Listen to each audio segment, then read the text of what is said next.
Welcome to the Being Human is Good for Business podcast. In each episode, the leadership development experts at Trilogy Effect explore how the process of self-discovery unleashes potential in us all. Now here's your host, Sherilyn Starkey. Hello, I'm your host, Sherilyn Starkey. Welcome to the Being Human is Good for Business podcast. And today I am joined by Heather Morass, the managing partner of Trilogy Effect, the leadership development experts.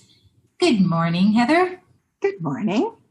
And today is a really exciting day. We're welcoming our first ever guest to the show, Bret Furio, who is the CEO of Canada, a leading pet food company. Welcome to the show, Bret.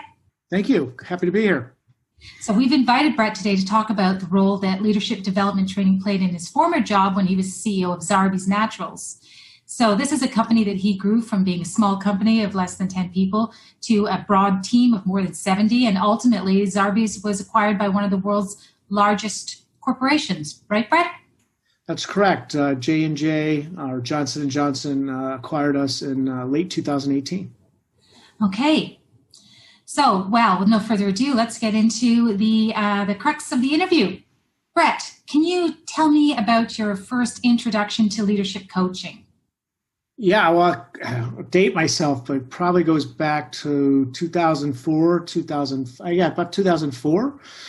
I was at Gillette, and I was, at the time, vice president of sales.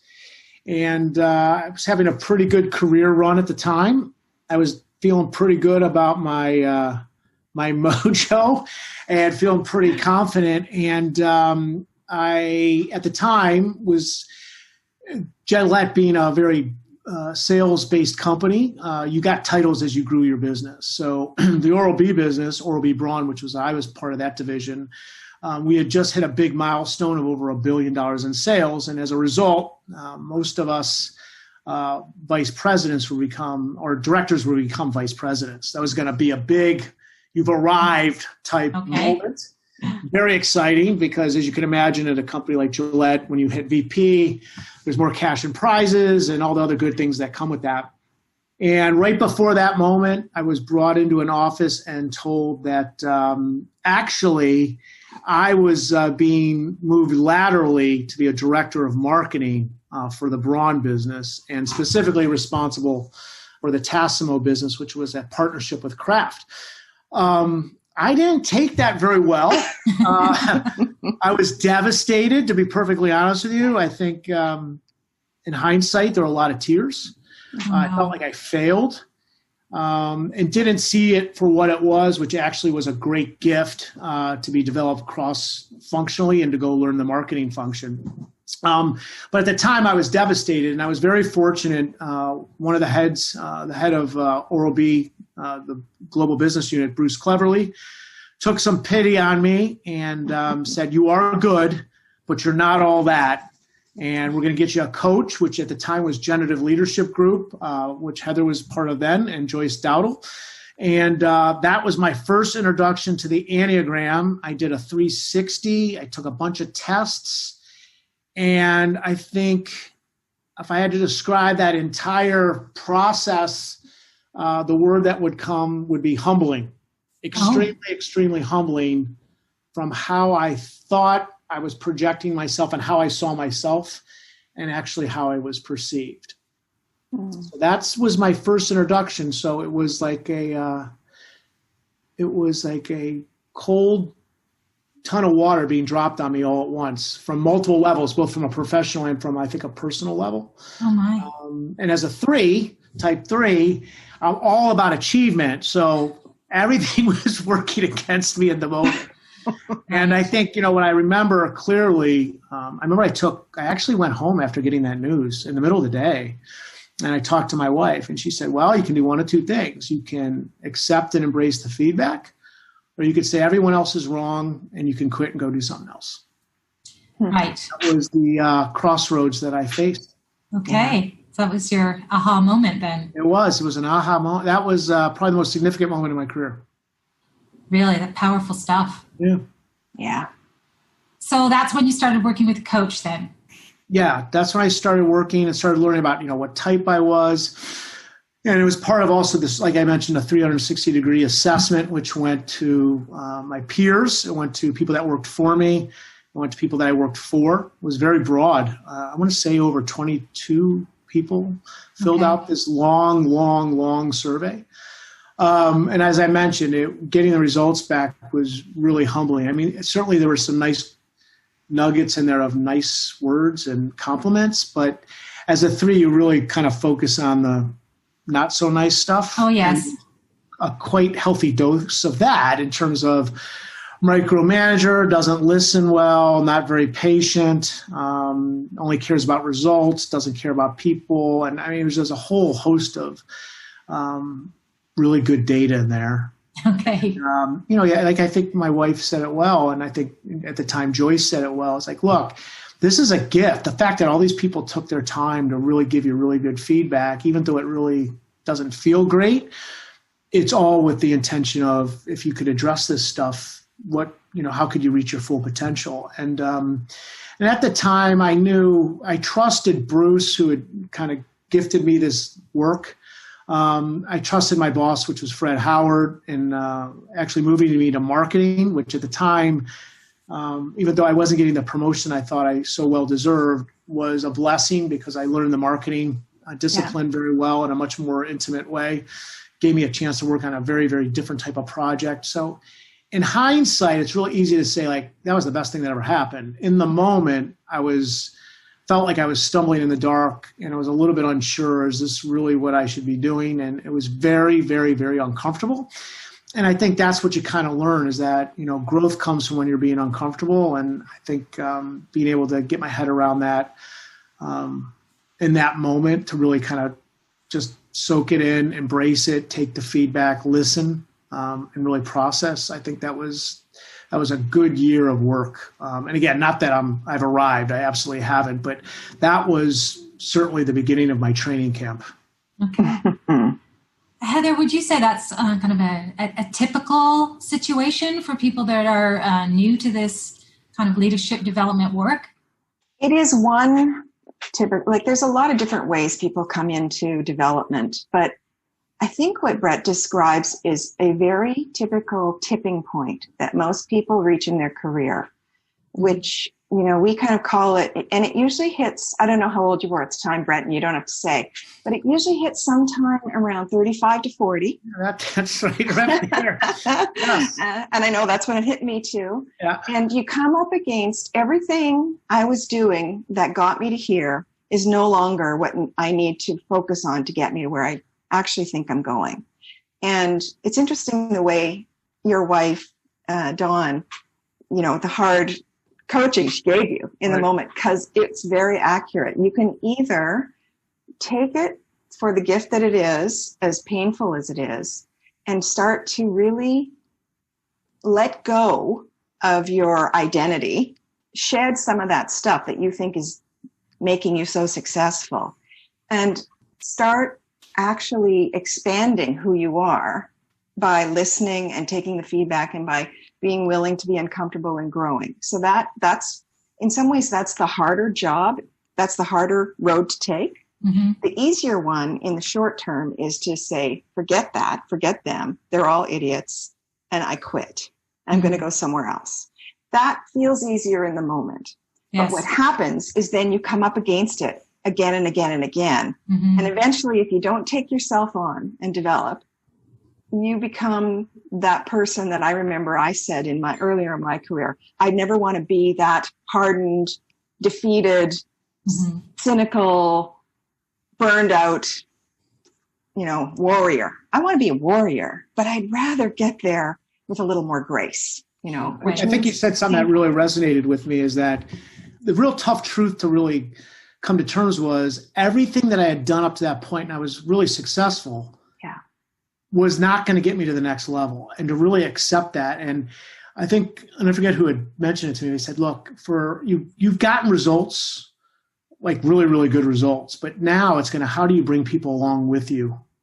And that was a real pivot for me in terms of how the leadership, because as you start managing managers and managers who are managing other managers, you need a different skill set. And as I started to think of my own development, and Heather's pretty familiar with this old cartoon from Calvin and Hobbes, but I do my work not for me, but for you. And when I started to think about my development as a means to also develop others and other leaders so that they can also get results through others, it started to kind of paradigm shift for the entire way I was thinking about my career, which changed a lot. And I think, if I think of anything, there's no way I'm sitting where I am today if I didn't have that moment. And of course, for anybody that goes through it, you have to embrace it, and then you have to do the work, because you don't change your behavior overnight. And it takes a long time, and I'm still working on it. I step in it every day. Same here. The idea of, I think the big battle is just to be self-aware of how you land, and to be able to catch yourself. That's a gift that, keeps giving over and over and over. Yeah. Okay, so let's move on to life at Zarbee's Naturals. So can you tell us a little bit about the situation the company was facing before you brought in this concept of leadership coaching with your team? Sure. Yeah. So Zarbee, very small company at the time, around 10 million. I was leaving a big company in Philips. I was running a P&L of about 5.8 billion, 4,500 employees, global role. And this little company Zarbee's came across, but it caught my eye for a number of reasons. One, just personally, I was ready to do something else. At Philips, which was it's a wonderful company, but I felt I was maintaining a business. This was a chance to really build a business. And it also, I think, presented an opportunity to kind of create a culture that was really about us and not individuals. We do a lot of references at Zarbee's from the very, very beginning with this novel from Dan Brown, Boys in the Boat. But I just like that analogy of crew racing. There's no sail, there's no motor. You don't just have to work hard by rowing. It's an extremely difficult sport, but you have to be in sync with the person in front of you and back of you. So when I got to Zarbee's, the company had basically stalled out. Brilliant idea and concept, founded by Zach Zarbuck. They had a couple nice, really good products, and they had a really hard-working team. But they were at this pivot point of saying, how do you get to that next rung in the ladder, so to speak, based on the fact that, you're dealing with, retailers like CVS and Walgreens and Walmart and Target, which, fortunately I've had a lot of experience with. And the whole idea was, how do you bring in different capabilities into the business? So that was one thing you needed, more CPG type of capabilities. But I think, that's on the what. On the how is really like, hey, what do we want to, what's our culture? What are our values and how do we want to work? And I think the opportunity was, you had a lot of people, even as we started to hire in those early years. I got there officially in February of 2014. We had hired a bunch of really smart, hungry, talented people, working really hard. And I think what I quickly came to recognize is that we were working really hard, but imagine a crew boat where we're not in sync. Some of the oars are going at different moments. And I had reached out to Heather and I just said, I think we need to build a team. And we needed a common language and a connectivity so that people could come together. And, I think despite all the hard work, we just weren't working very efficiently. And I think also when you're working that hard in such a stressful environment, it felt very fragile at the time, the business. Anything that would go wrong, it felt like we were to tip over. To really have this connectivity to say, hey, look, we're in it together. I do my work for you. You do your work for me. How do we build this connectivity with a team? How do we take care of one another? And to give us kind of a common toolbox that we're all leveraging at the same time, which because of my experience previously with the Enneagram, I was a big fan of. And we started very small and said, hey, I think originally, Heather, we just started with the management team. Yes, that's right. We wanted to make sure that the management team was all on the same page and using the same toolbox.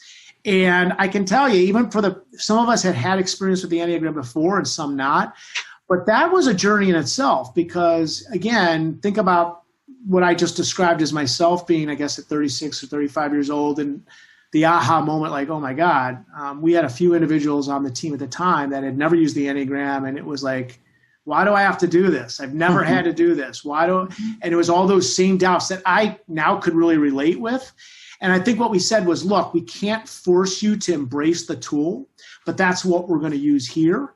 So if you don't want to embrace it, that's okay, but then you probably aren't going to be here long term, only because I was very passionate about the tool in respect to self-awareness, generous listening, granting trust, all these basic tools that you get with the Enneagram that I think were so critical to building collaborative, trusting relationships so that we can build a business.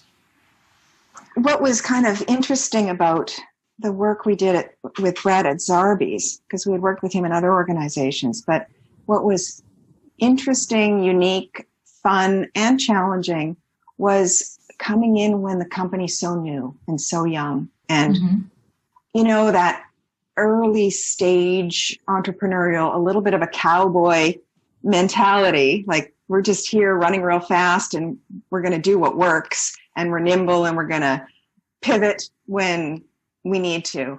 Also engenders a bit of, I'm only going to do what I'm good at, and I'm only going to do what I already know is good.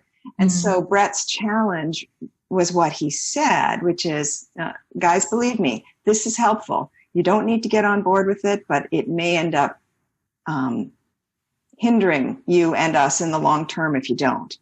And it really required him to take a stand for the benefit and the value in addressing your own development, your own growth, because that's what helps. As you grow your people, it helps you grow your business. And that's what he kept coming back to over and over again as he led that business. And it's one of the reasons why we wanted him to be our first guest speaker, because he really lived and led the journey that proved that point, that proved it out with that company. So Bret, you started with the senior management team, you said. So what was the initial impacts that you observed as they were going through their coaching processes? Yeah, first I put my management team, and Heather, I think will smile about this, I put them into 3 groups. There was the group that said, I love this and want to learn. That's a couple people. Then we had the group that said, this is like weird science and I'm not doing this at all. And then we had the group that said, this feels weird and stuff, but I'm going to try. Yeah. Okay. And I could think of, and I'm sure Heather immediately could see the individuals in each one of the groups. And, there's a wonderful tenet, this idea of granting trust. And what I told the teams, I said, look, I can tell you about my own personal journey, which I did. And I said, you just got to trust me this works. And I think, but you got to give it a chance. Like you have to go in very open-minded. And we were fortunate, 2/3 of the group was open-minded and I think did the journey. And then we had a part of the group that didn't. And that was okay. And again, it's not right or wrong, but for what we wanted to build, and I knew the management team needed to really come together so that we could lead, because it's really difficult to, when you get to performance reviews and all the types of stuff, and we talk about the what and the how. What do you deliver? But how do you get it done? Your behavior. If you don't buy into, it's not just about the results, because there's many people that just like, if you get the results, who cares? Yeah. But we were equally balancing how you got the results as a critical component. And we did have one individual leave, which was okay. I think he just decided this wasn't for him. He took it as far as he could go, and he didn't want to go there. And it is scary. I mean, you have to be very vulnerable when you do this work. And you have to really open up your kimono and say, this is stuff I'm not good at, which is difficult. We had another individual who I think had more similar to me, although much smarter than me, but had so much success in his career, and now is being told you're alienating everybody along the way. But kudos to him. He totally bought in and did really, really hard work. And I don't think people would even recognize him today versus 4 or 5 years ago. And then we had a couple people on the team also that had exposure to the Enneagram in the past. I think they thought they arrived. And I think that's really an interesting thing, because you never arrive. And I think they felt like, oh, I know the Enneagram. I know how this works. I know how this goes. I know the language. But development isn't, there's no end. You just hopefully just continue to hone that skill. So, I think over the course of a year, I think we really came together as a group. And you can see that our conversations are better, because you can imagine in a small team of a startup, there's just there's a lot of stress. Yeah. There's big moments. It gets tense. And, you could see the head of strategy with the head of sales, an 8 and a 5. I mean, talk about a combination. At one point, I thought they were going to come to blows across the table. It was that contentious, and yet have learned now, over the course of the work we did together, like, hey, how do I really listen? Because you're annoying me. You're a 5. You're really annoying me with all these questions. But how do I really listen and stay in the moment to say, I know he has good intent. He's just asking for questions, and let me calm down my 8 and stay in the moment and then respond and generous listen. So I think, we really came together. And I think if you talk to the rest of the team, they really saw the management team come together as a working unit, very, very cohesive. And then once we had gotten that to a good spot, we decided that we needed now to push the Enneagram down into the lower levels of the organization. We then went to the directors, and then I think, Heather, correct me if I'm wrong, but anybody that joined Zarbee's would get typed, get introduced to the Enneagram. So as a company, everybody had this common language of what is generous listening? What does it mean to grant trust? What does it mean to have a courageous conversation? What does my type do? And how do I be self-aware when I'm falling down through the levels? And oh, by the way, what are my colleagues' types? So I know when they're falling down the levels, not so that I can judge them, but so I can help them rise back up. And it became a very collaborative team in terms of we're all doing our work. And I think there's this overall recognition that it's okay if you're not perfect, because no one is. Yes. We all have it. We all go up and down the levels.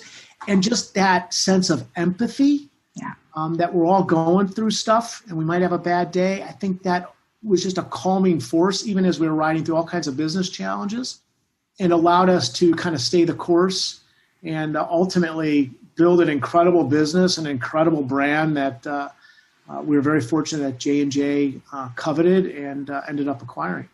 Yeah. So you've answered my next question for me, which was what were the business benefits that Zarbee's realized?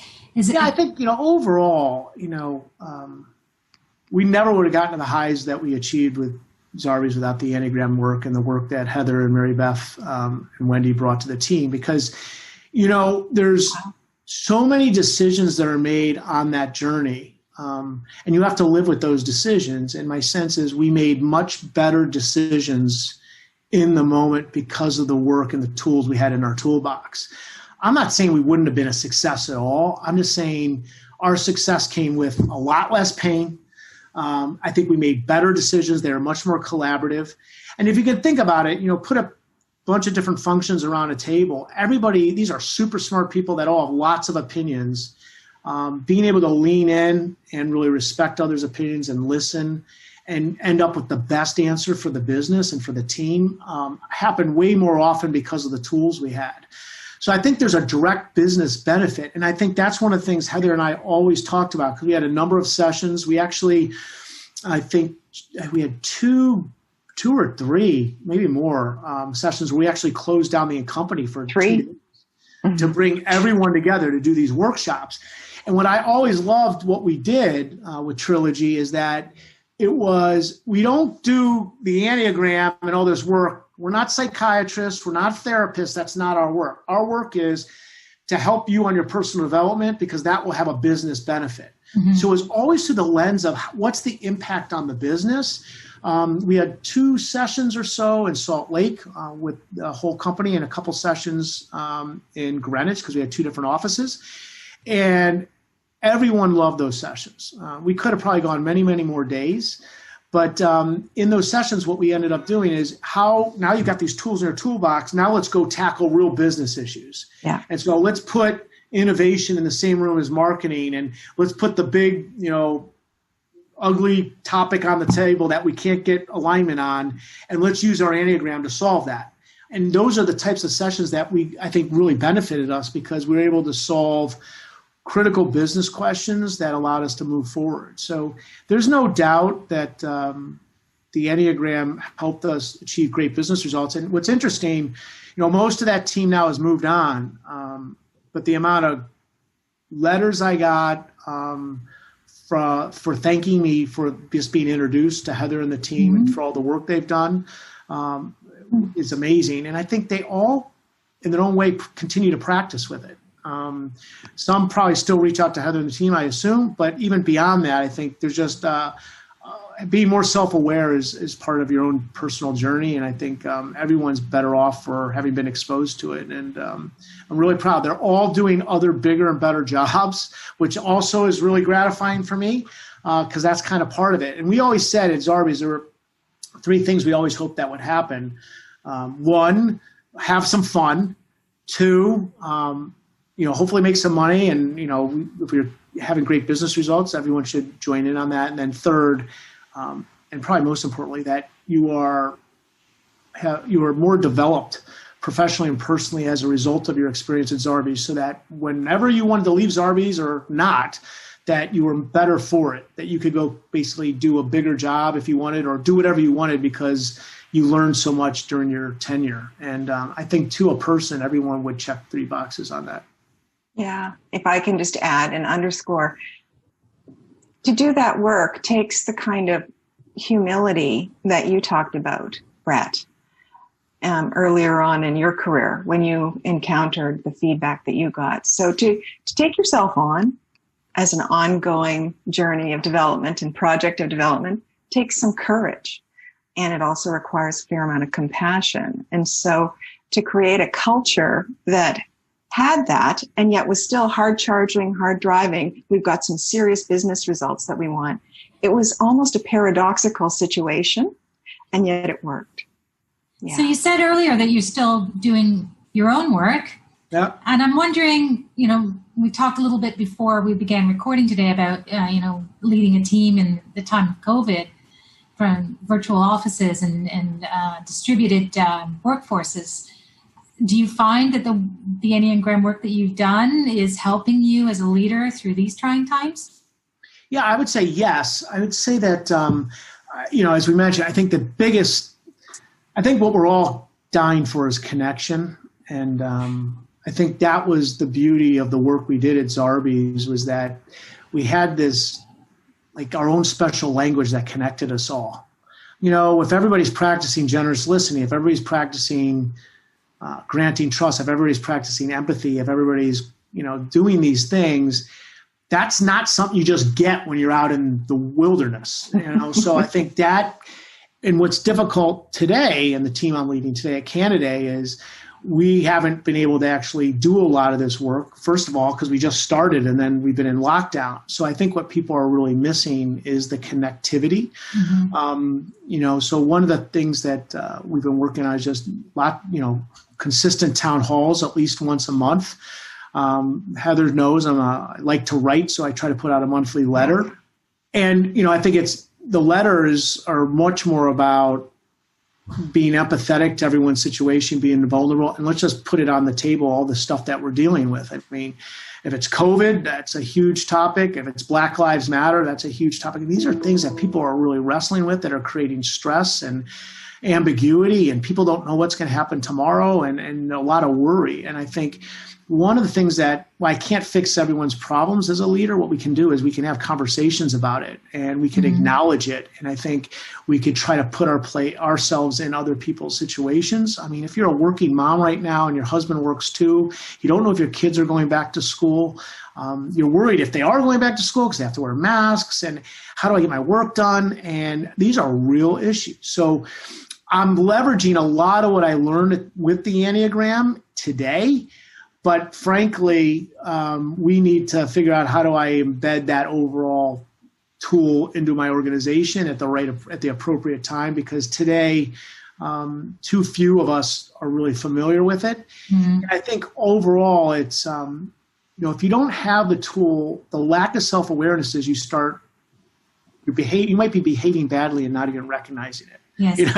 Or how are you showing up with others? And I think the gift the Enneagram does is like, hey, I know I'm not behaving well. The good news is I'm working with a lot of the team that I've worked with before, and they do have the tools. So at least we're able to call each other out on each other's shit. And I will tell you that we're having to do that more often now because we're all super stressed. Absolutely. But that has been a nice thing to have. It's been a connecting tissue for us. But beyond, it's a little bit more difficult. So what we've been trying to offset that with is just more communication, listening more, and trying to support our organization the best they possibly can, because I think everyone's going through things. We only see what's visible in our world, but a lot of people have personal challenges right now. We've had people with COVID. People have sick parents. I mean, there's other things that are going on in people's lives that we tend to not be aware of. And we need to start asking those questions and seeing how we can support one another, because I have a sense that this is going to last quite a while. Yeah, I do too. At the end of the day, I think people are well-intended in general, and I think we all kind of want the same thing.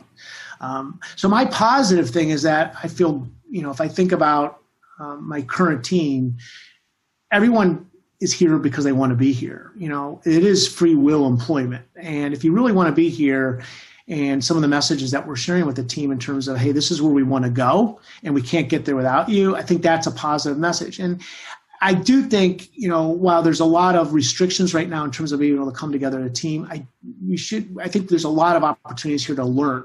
As I mentioned before we got on the call, I mean, I was always got to be in the office guy, got to be in the office, got to be in the office. And I will be honest, this has said to me, you know what? While this isn't ideal either, because we went from one side on the office to now we're all at home, there's a real, I think, solution in the middle. It says, especially for working parents, is, you can get a lot of work done and be effective working from home more often. So my sense is the positive is I think we're learning a lot through this. It's a gift that I think as we apply these lessons, when things do open up and hopefully there is a vaccine, that we'll be able to apply these learnings and be a more generous generous employee in terms of work-life balance, flexible type of work arrangements, so that people can find what works best for them while still contributing greatly. At the end of the day, we are a performance-based organization. I'd never say it otherwise. I mean, we're in private equity. That's what we do. That said, if employees love who they work for and they feel they're really, really supported, my sense and my experience has always been that they'll give you more than what you're asking for anyway. Bret, thanks so much for coming on the show. And Heather, thanks for joining us today. And we also want to thank all of you, our listeners out there. Please see the show notes for links to some of the news and resources that we discussed today on the show. And please subscribe to the show and tell your friends about us and review us wherever you get your podcast, whether that's on iTunes or iHeartRadio. Recently, we've joined the new Amazon podcast platform. If that's where you're finding us, please leave a review about our show. It really will help other people find us. So with no further ado, I'd like to wish you all a great day. Thank you for joining us today. This is the Being Human is Good for Business podcast.